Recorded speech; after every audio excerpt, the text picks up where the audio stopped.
com Cido Oliveira em nossa junqueira. A manhã mais gostosa, domingo de prosa. Estou morando no recanto de sertão, aonde a evolução ainda não existe. Moro num lindo jardim da natureza, onde o céu tem mais beleza e a cigarra canta triste. Aonde eu moro, minha luz é o lampião. Quando é noite, meu sertão é a lua que ilumina. A minha casa é um rancho beira-chão, é de lenha meu fogão, minha água vem da mina. Neste lugar feliz nasci, nesse lugar feliz sempre vivi. Parece até que Deus também nasceu aqui.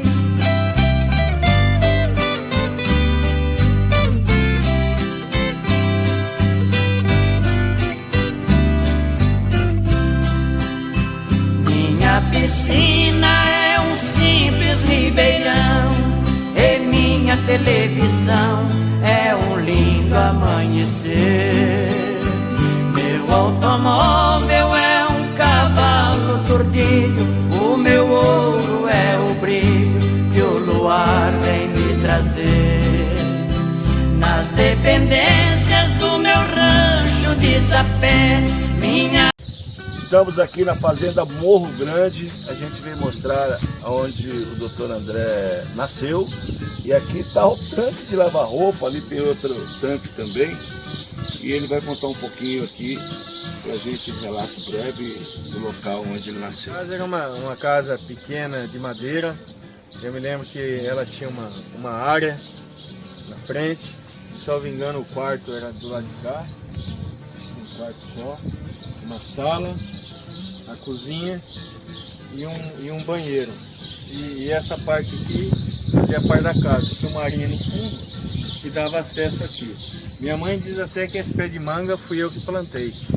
E assim, aqui na frente da casa tinha um bosque. Tinha um bosque aqui. E meu pai fez um campo de bote aqui. E na época da Copa, meu pai tinha uma televisão, colocou na porta, na janela da sala, e o pessoal tudo sentou aqui fora para assistir a Copa. Deve ser, eu não lembro o ano que foi essa Copa. E era uma casa bem pequenininha, mas tudo diferente aqui, não tinha esse barracão. A casa do senhor Orlando Portari era logo aí na frente, uma casa de madeira que também não existe mais. Ali embaixo tinha a escola de madeira, não era essa escola de tijolo aí que tem hoje, né? E só café.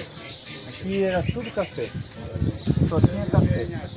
E a noção que eu tenho aqui era que aquela casa lá embaixo era bem distante, a casa da sede. Era bem distante, a gente vê hoje que é perto, né? Então a dimensão de distância, a gente se equivoca, né? E aqui embaixo tinha a casa do Ananias. E eu me lembro que o Ananias saía para a roça de café e o pessoal levava marmita. E eu queria levar marmita, então minha mãe comprou uma marmita. A marmita na época era uma bacinha. Então eu lembro que do lado colocava arroz, do outro lado feijão e em cima mistura. Um ovo, um pedaço de carne de porco, e ela tinha uma tampa e um elástico. E esse elástico trançava e você colocava a colher ali. E do lado um vidrinho que colocava o café e a moringuinha. Então na hora do almoço, eles paravam para almoçar e minha mãe fazia a marmitinha e eu ia na roça almoçar com eles. E eu queria comer a comida deles, né? Muitas das vezes eu trocava a minha marmita, eles comiam da minha e eu comia da deles. Então aqui eu vivi uma fase muito importante da minha vida. Minha riqueza sempre foi minha saúde e a minha grande virtude é acreditar em Deus. Nesse lugar feliz nasci, nesse lugar feliz sempre vivi. Parece até que Deus também nasceu aqui.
Bom dia, pessoal, estamos iniciando mais um Domingo de Prosa e o nosso convidado de hoje é o Dr. André Luiz Luengo, um baluarte junqueiropolense, nascido em Junqueirópolis e na zona rural.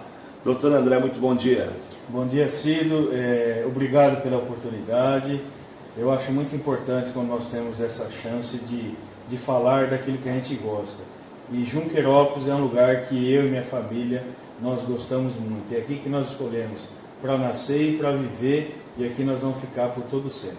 Quantos anos, doutor? 54 anos, Ciro. 54, tá jovem, né? Jovem. Vamos contar um pouco da sua história. Eu gostaria que o senhor falasse, fizesse uma narrativa desde a vinda dos seus pais para Junqueirópolis e a sua história na infância e também na juventude. Vamos lá então. Tudo começa na cidade de Pompeia, em 1965.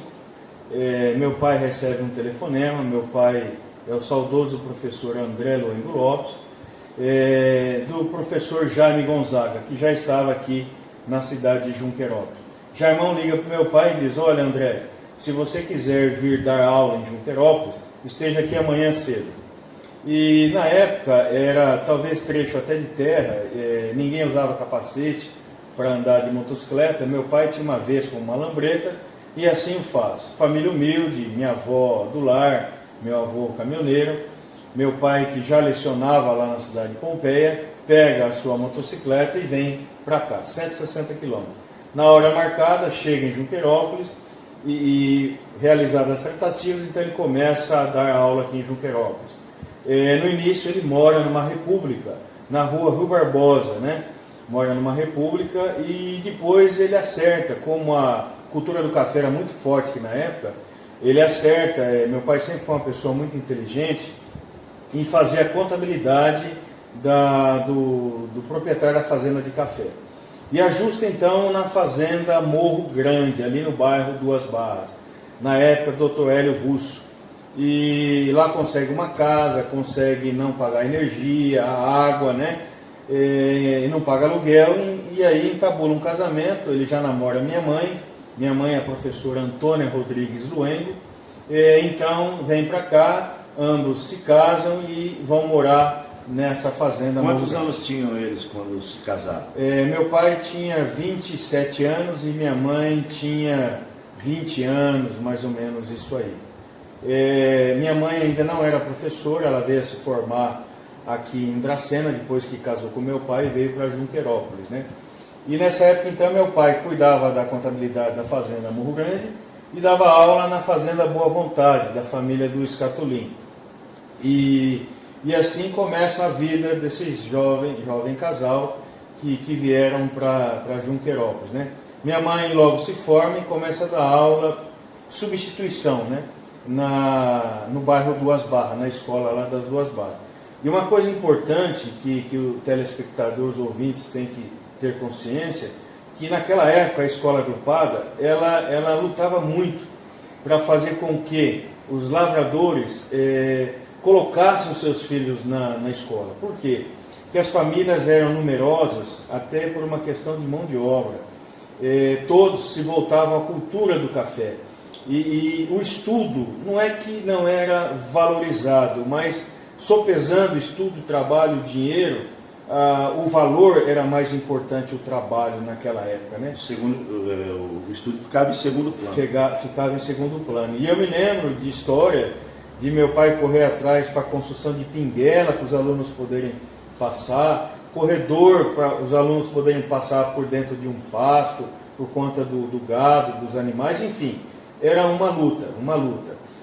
Até que em 75, nessa época aproximada, meu pai compra uma casa ali na Washington Luiz, onde hoje é a prefeitura, o almoxarifado. A casa ainda é de vocês? A casa ainda é nossa, é do meu irmão, do Alex, né? A gente permanece com essa casa ainda. E a gente veio morar na cidade, aqui na cidade.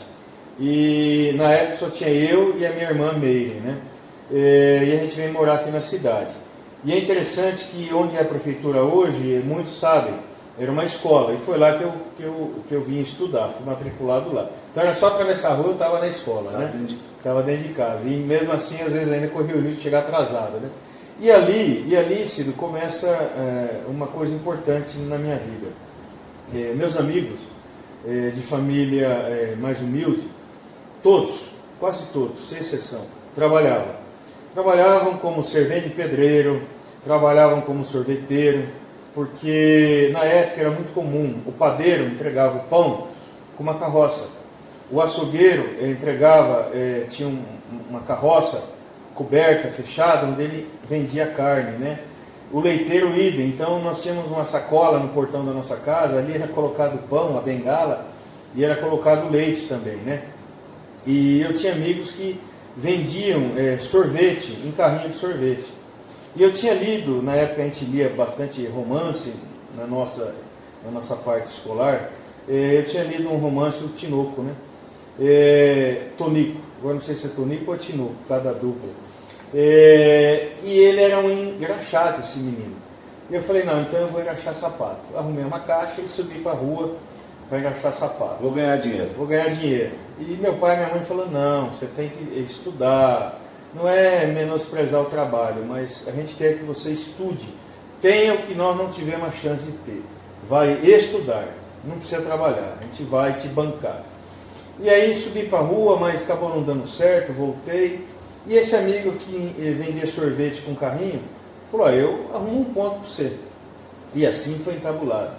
E eu me lembro quando ele chega com o carrinho de sorvete na minha casa, bate lá a palma, minha mãe atende, o André, hoje ele vai conhecer onde vai ser a linha dele, o ponto. Minha mãe falou, não, negativo, pode ir embora, não vai. E aí tivemos um papo sério, olha, você vai estudar. Eu me lembro que eu ainda fiz mais uma tentativa, falei, bom, eu vou tentar então na cafeira Fioravante, lá trabalhava o Amarillo, trabalhava o Vidal, tentei arrumar uma boca lá, mas acabou não dando certo, né? E aí falei, bom, então vamos estudar. E assim eu tentei dar o máximo de mim na questão do estudo, que eu vi a importância disso para os meus pais, né? E fui estudar. A maioria dos meus amigos, infelizmente, não tiveram essa chance, a oportunidade que eu tive, e eu fui só estudar. Eu me lembro que chega na fase do colegial, eu fazia o colegial durante o período matutino, e à noite eu fazia o curso técnico de contabilidade. Então, concomitante, ao mesmo tempo, eu fazia os dois cursos, colegial e o contabilidade. E foi no contabilidade que, completando 18 anos, agora meu pai falou, agora você vai fazer concurso. Porque nós somos de uma época que se dava muito valor à questão da estabilidade, né? Então o emprego público, vamos colocar assim, era muito valorizado. E eu, estudando, comecei a fazer concurso. E eu fiz uma prova, indicado pelo meu saudoso amigo que já se foi também, Osmar Matos. E eu fiz uma prova para o Banespa, na época era Banespa, e eu passei. Então, o meu primeiro emprego de carteira registrada foi no antigo Banespa, onde hoje é a Câmara Municipal, a agência 536. E eu trabalhava no Banespa, 18 anos, e já havia feito inscrições em vários concursos, né? Tinha passado também no concurso da escola, para ser escriturário da escola, e aí eu fiz a inscrição no concurso do Correio e da Polícia. E a Polícia Civil tem uma parte importante, quem me apresentou a Polícia Civil foi o Donizete Vidal, a família dos Vidal, aqui de Junqueirópolis, né? Hoje, parte deles estão em Araguari, Minas.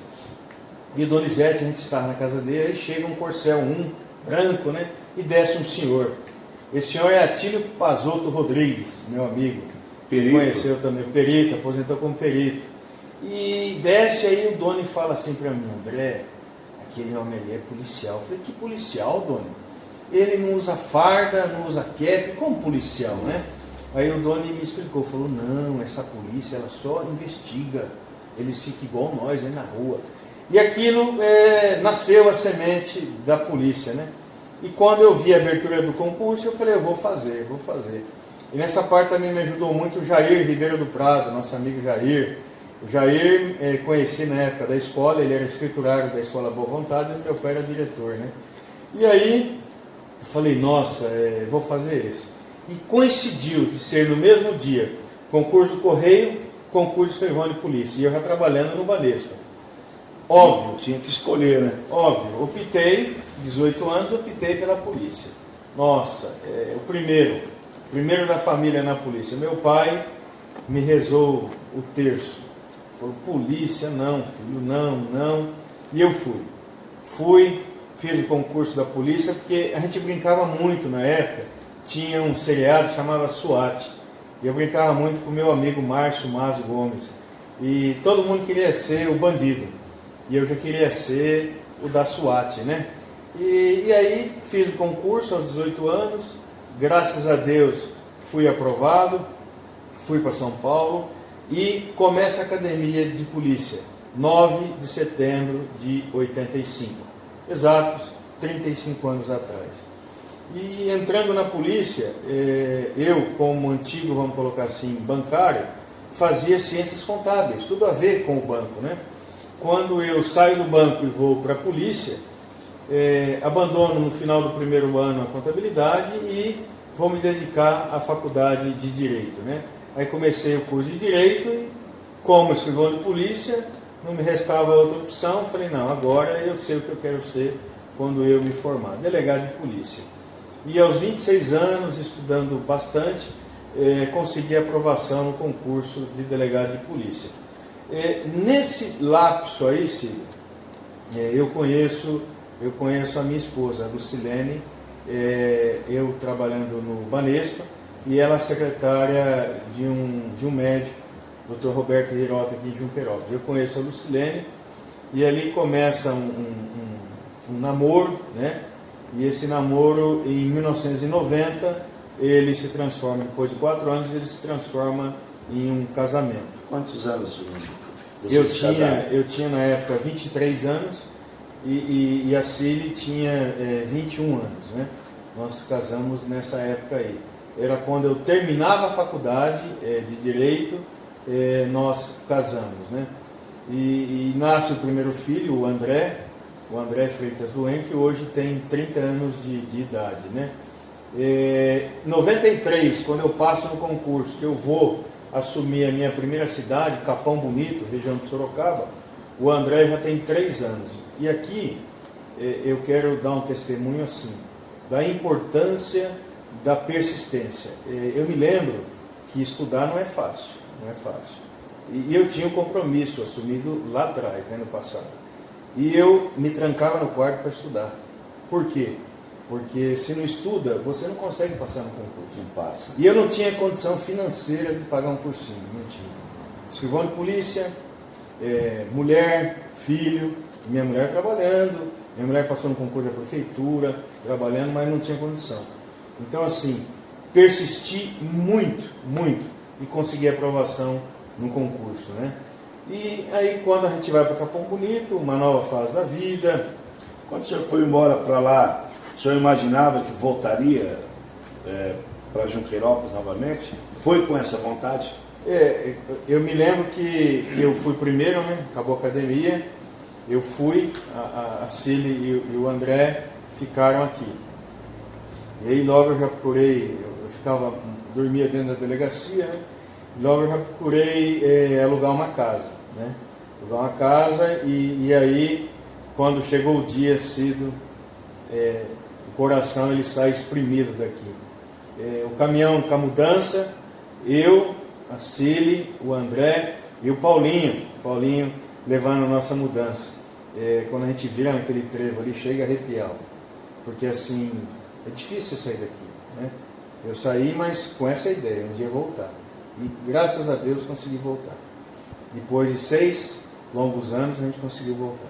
Voltou de lá, foi ser delegado onde? E aí, entra a história desse amigo aqui.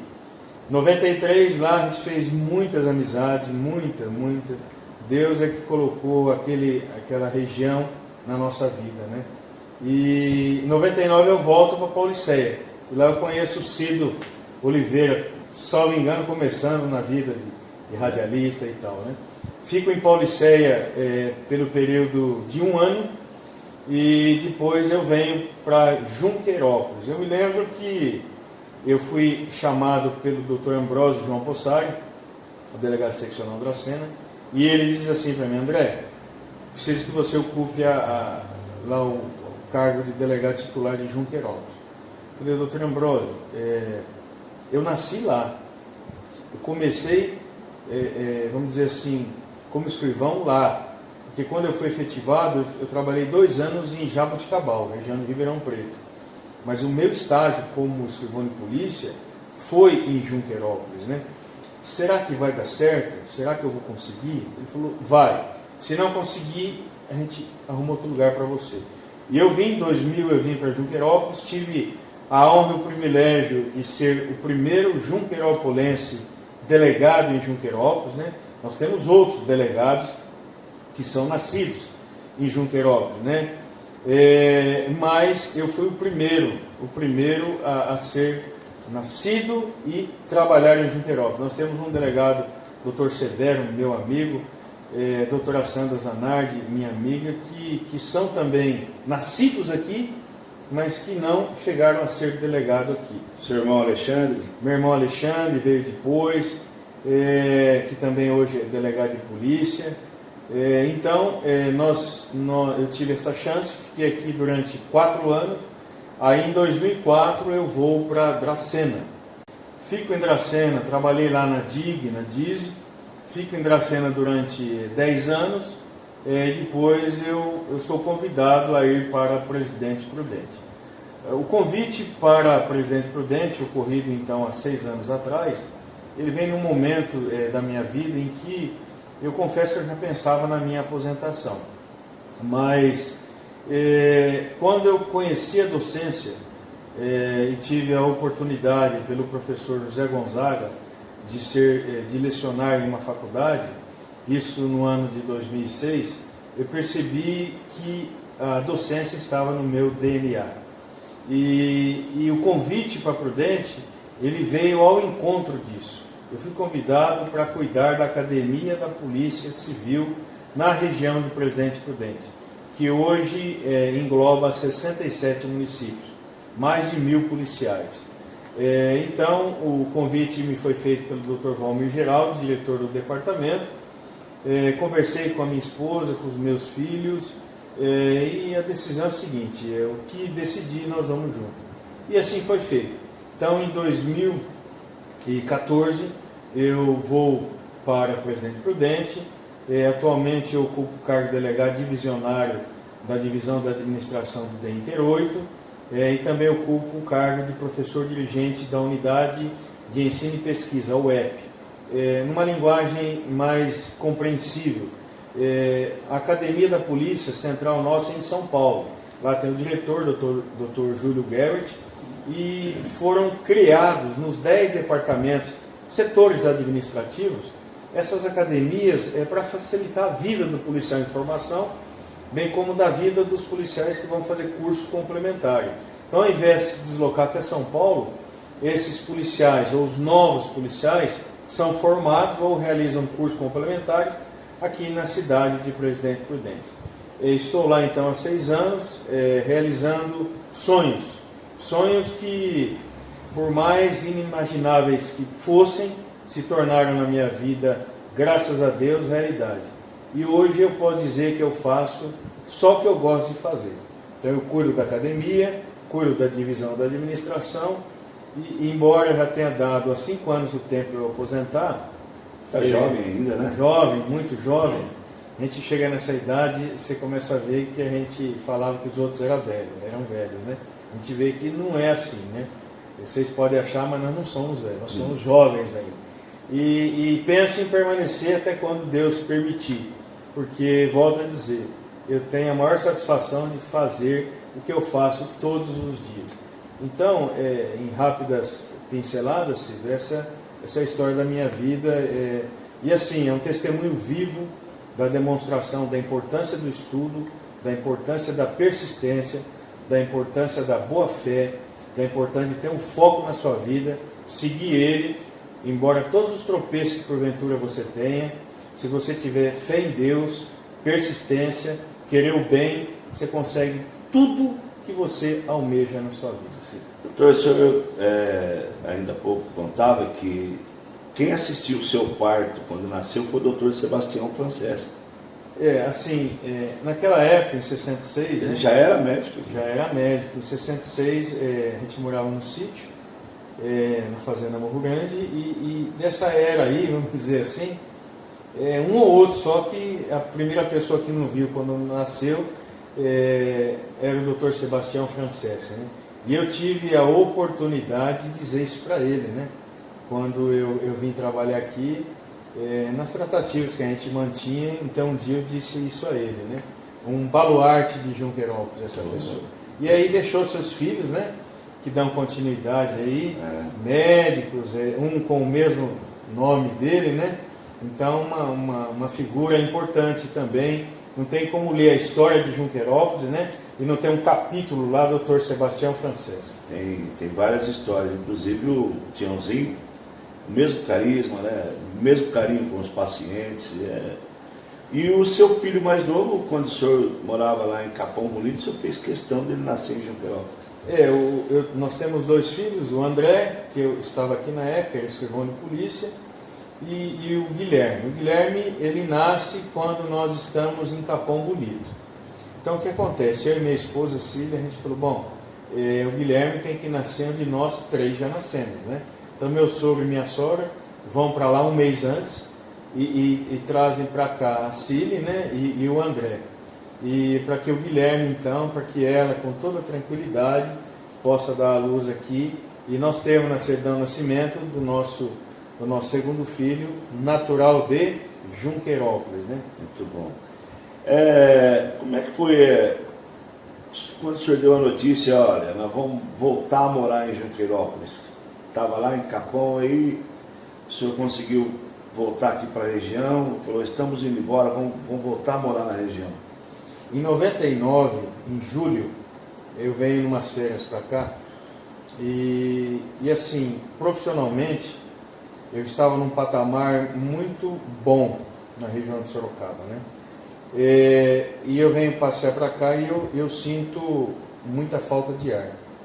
E aí é uma história longa, mas eu descubro na conclusão que eu tenho um pneumotórax, eu tenho uma bolha no pulmão. E até descobrir que era isso, muitas coisas passaram pelas cabeças dos médicos e na nossa também. E eu fico internado 17 dias em São Paulo. E depois da cirurgia, 30 pontos no tórax, depois da cirurgia, eu descubro o seguinte, falei, eu vou voltar para Junquerópolis. A minha carreira profissional, vou deixar de lado. Então, os amigos meus, diziam, mas você é doido, você vai sair do patamar que você está para voltar para uma classe iniciante? Eu falei, eu vou abdicar da minha carreira pela minha família. Então, eu pego a minha esposa, assim que eu recebo alta hospitalar, que eu tenho condições de dirigir, eu fiquei 90 dias afastado, fiz essa cirurgia, né? E eu pego a Cília e o meu filho caçula, o Guilherme, e a gente vai a Sorocaba, e eu vou conversar então com o meu chefe, Dr. Renato Suenço.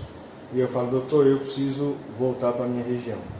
E você, como policial que foi aposentado, sabe da dificuldade da liberação de uma pessoa. E ele, comovido com a minha história, ele me libera para voltar para cá. Então, a minha volta para cá, ela tem um valor familiar. Abdico do quê? Da minha carreira profissional. Mas, graças a Deus, o que eu tinha lá com o patamar, hoje é o mesmo que eu tenho aqui. Mas, volto a dizer, eu não me importei com isso. Eu vim pelo contexto de valor da família, para ficar perto da família. E assim, quando eu digo, olha, eu vou voltar para a região, ainda que não tenha sido Junquerópolis de início, mas para Paulicéia, nossa, foi só felicidade, só felicidade. Legal, muito bacana. Dentro da carreira policial, tem algum fato que o senhor viveu, ou como escrivão, ou como delegado, que poderia contar para a gente? Assim, em 35 anos de polícia, né, várias situações ocorrem no nosso dia. E isso é muito importante, esse conhecimento prático, principalmente na docência. Quando eu tenho a sorte de dar aula de direito penal, e quando eu vou falar de algum artigo, alguma situação, né, logo já me vem à mente algo que eu vivenciei, né? Então, assim, são fatos, acontecimentos, investigações, se não de todos, mas quase todos os artigos do Código Penal. Mesmo na condição de escrivão ou na condição de delegado, todos foram vivenciados, né? E assim, é complicado falar de fato policial, porque a maioria deles, infelizmente, narra uma história de tristeza, né? Algo que acaba maculando, machucando alguém. Como fato marcante policial na minha vida, para não macular ninguém, não chocar ninguém, eu sempre pude dizer o seguinte: Junquerópolis foi onde eu comecei como escrivão de polícia. E estagiando, eu tive a honra de ter o professor Atílio Pazotto Rodrigues e o professor Antônio Deltes Zanardi, que me ensinaram essa questão de trabalhar ali na parte de cartório. Nós tínhamos o Nuno, investigador, o Lacides, o Hélio Gonçalves e o doutor Sacomã, Antônio Sacomã Júnior, como delegado. E o fato marcante, então, vamos dizer, como policial, para mim, sem falar de história, de investigação, de coisas que podem macular, foi que eu tive a oportunidade, na delegacia de Junquerópolis, de trabalhar em todas as salas, né? Então isso, quando eu passo na frente da delegacia na Quinzinho da Cunha 130, eu me enche de orgulho saber o seguinte: eu sou uma testemunha viva da persistência de alguém que quer galgar algo na carreira policial. Quis ser policial, fui policial, quis seguir carreira na polícia, consegui seguir carreira na polícia. Ajudado por muitos, né? Primeiro ele lá em cima, mas muita ajuda de tudo e de todos aí. Então, o que marca como policial para mim, sem entrar em fato, são as salas. Eu trabalhei, segui carreira na polícia e nessa carreira eu tive a honra e o privilégio, nessa cidade de Junquerópolis, de trabalhar em todas as salas em que um policial poderia trabalhar. Em cada um dos setores eu tive o privilégio e a honra de fazer. Legal. Vamos falar um pouco de Junquerópolis, lá da sua época de infância, juventude. O que mudou daquela época para o momento que nós estamos vivendo? Naquela época tínhamos mais gente na zona rural, hoje o pessoal se concentra mais na zona urbana, e teve também aquele tempo em que todo mundo acabou, a maioria das pessoas, que principalmente jovens, que esperavam alguma oportunidade de emprego, teve que sair aqui do seu torrão e procurar oportunidade em outras praças. Junquerópolis, como vários municípios dedicados à monocultura, sofreu, o pessoal fala muito daquela geada, né? 75. Sofreu com isso. Eu tive uma época que você me ajudou muito, a gente fez registros, né? Que justificavam os nomes das ruas de Junquerópolis, né? Por que essa rua tem esse nome? Por que o Rafael Capelli chama? Por que o Geraldo Pecorário, né? Então, tudo tem uma história, né? Tudo tem uma história. E eu, na procura desses anais, desses arquivos, eu verifiquei que Junquerópolis já teve 33 mil habitantes. já teve 2 delegados de polícia, né? Então, assim, essa transição, tem um autor, Bauman, Zygmunt Bauman, ele diz a era líquida, né? As coisas, elas se tornam mais, vamos dizer assim, volúveis com o tempo. E o jovem de 70 não é mais igual ao jovem do século 21. Essa estabilidade que meus pais fizeram com que eu procurasse, hoje talvez ela não seja o elemento forte, o carro forte, né? O valor é outro. As profissões, elas são mais efêmeras, né? A gente tem nessa fase pandêmica aí a questão do trabalho em casa, né? Home office, muito se mudou. Então, o Junquerópolis da época em que eu conheci, que muitos devam ter conhecido, com o Junquerópolis de hoje mudou muito. E penso eu que mudou para melhor, né? A gente hoje tem mais condições, a gente vê Junquerópolis, eu posso dizer de boca cheia, nós temos, a gente sai por aí, sei lá, de Junquerópolis, eu estive lá fazendo um curso da saúde, né? Nós perdemos agora uma pessoa importante, né? Jorge Chihara. Lamentável. E assim, Junquerópolis, ela é conhecida aí fora, eu posso dizer, eu saio muito. Junquerópolis é um referencial. Então, os nossos gestores, eles estão de parabéns, mas principalmente a nossa comunidade junquerópolense. Então, aqui só tem que seguir sempre para frente, sempre melhor. Mas assim, é uma questão de dinamismo. A sociedade vai mudando, os valores são outros, infelizmente alguns valores eles acabam pulverizando, perdendo, né? E a gente chega numa fase da vida da gente que a gente sabe que tudo tem preço, mas a gente começa a verificar o valor das coisas. Não é mais o preço, é o valor. Mas assim, Junquerópolis está de parabéns. Melhorou muito, muito, muito. E eu digo isso assim, com toda a convicção e toda a fundamentação possível. Então temos que continuar sempre assim. E o que aconteceu no passado e aconteceu essa transição, muitos daqui foram para Americana. Eu, andando em São Paulo, tem uma rua que chama Junquerópolis, né? Então assim, nós temos junquerópolense em todos os lugares. Isso é bom. Mas o nosso alicerce é aqui, Junquerópolis. Muito bem, vamos falar um pouquinho das trevos de entrada da cidade, das rotatórias. O senhor conseguiu, por méritos, né, e crédito, que as 2 rotatórias de acesso a Junquerópolis, a principal, aqui para Geraldo Fudo, e também lá entre as 2 barras, a entrada das 2 barras e a vicinal João Furino, que é acesso para o município, colocaram o nome do André Luengo, professor, e do professor Teising na outra. Conta um pouquinho aí, faz um relato breve para a gente, de como isso aconteceu e como surgiu a ideia. Meu pai falece em 2009 e meu tio Geraldo Teising, Augusto Geraldo Teising, anos depois. E eu pensava, nossa, os dois eram muito próximos em vida, né? E tinha que fazer alguma coisa para homenagear. A princípio pensei no meu pai. E nessas viagens para São Paulo, certa feita andando, eu vi lá, trevo tal. Falei, nossa, daria certo uma homenagem para o meu pai e para o meu tio Geraldo, dando a denominação dos 2 acessos, né, de Junquerópolis, bem como das 2 barras, o nome dos 2. E eu conversei com um amigo, Rogério Galindo, irmão do Dr. Rufino, promotor do Dracena. Conversei com o Rogério e falei, Rogério, será que o deputado Bragato não compra essa ideia de fazer homenagem? Peraí. Já fez a interlocução, o deputado falou, nossa, se não tiver nome, está dado o nome então. E eu contei esse breve relato aí para o deputado.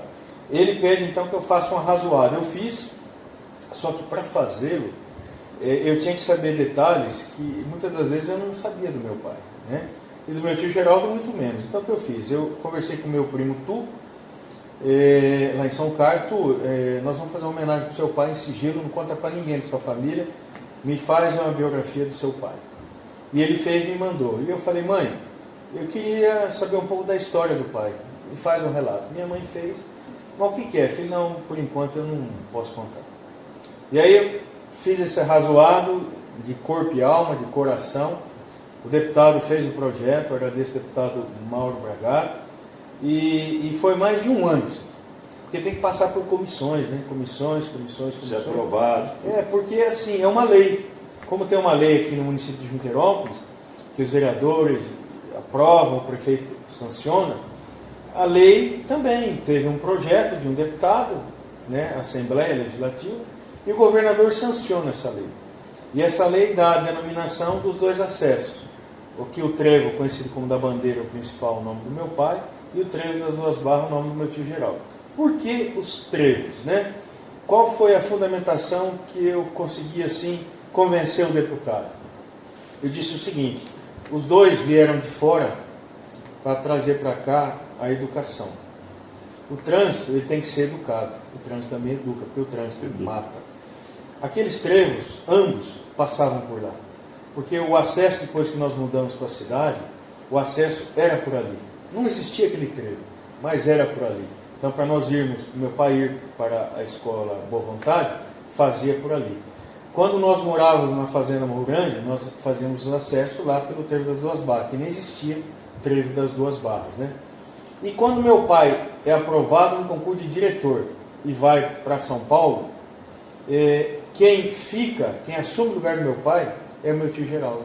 Então, tudo aquilo que meu pai fez de trafegar, de passar por ali, a mesma fundamentação serviu de base para o meu tio Geraldo Teis. Então, foi isso que encampou. E assim, na homenagem que você teve a oportunidade de estar lá, abençoada com muita chuva. Choveu bastante, né? Mas tudo que é bom, quando vai se inaugurar, até vem a chuva para abençoar. Abençoar, é isso mesmo. E assim, aquilo que eles viveram em vida, a proximidade, né, aconteceu na homenagem pós-morte. E alguns dizem, mas Luengo, Lopes, Teisen, né, assim, não eram irmãos de sangue, né, mas eram irmãos fraternais e assim conhecidos. Tanto que em casa a gente só fala tio Geraldo, tio Geraldo, tio Geraldo, né? Então essa foi a homenagem. E assim, muitos podem dizer, a homenagem se faz enquanto está vivo. Sim, toda a honra foi feita enquanto estava vivo. Mas, volto a dizer, quem lê a história de Junqueirópolis vai ter um capítulo lá. Professor André Luengo Lopes, professor Augusto Geraldo Teis. Muito legal. Ficou alguma coisa que o senhor gostaria de dizer? Não, é só assim, da satisfação de eu ter nascido nessa cidade, né? De ter vivido a maior parte da minha vida nessa cidade, de hoje tendo um duplo domicílio, vamos dizer assim, Presidente Prudente e aqui em Junqueirópolis, né? Todos os finais de semana estou aqui, adoro essa cidade, escolhi para nascer, acho que ninguém nasce onde não escolheu, escolhi para nascer aqui, tive que viver fora daqui. E quem teve que viver fora daqui, quando volta ainda dá mais valor, talvez a valia de quem já saiu e voltou seja maior que daqueles que nunca saíram daqui, né? Que só costumam reclamar da vida aqui. E aqui pretendo terminar os meus dias. Então, assim, sou muito feliz. Aonde eu vou, onde eu tenho a oportunidade de ir lecionar, passear, dizer que eu sou de Junqueirópolis, né? Muitos dizem, onde fica isso? Junqueirópolis é uma cidade que fica na região de Presidente Prudente, né? Nunca disse que sou de outro lugar que porventura seja conhecida. Eu faço questão de dizer que eu sou daqui, embora muitos digam que não conheço, mas então vão passar a conhecer por meio da minha fala. Esse é o compromisso. Então, sou muito feliz de ser junqueirópolense. É aquela história, de onde você é? Sou de Junqueirópolis. Junqueirópolis fica onde? Presidente Prudente fica perto de Junqueirópolis. Exatamente, não é isso? Exatamente. Nós vamos sair daqui, estamos terminando a entrevista aqui na casa do Dr. André, e nós vamos mostrar onde ele nasceu e também lá onde estão as placas homenageando o professor Teisen e também o professor André Luengo. Ok, pessoal? Então aqui está mais um Domingo de Prosa, e domingo que vem tem mais.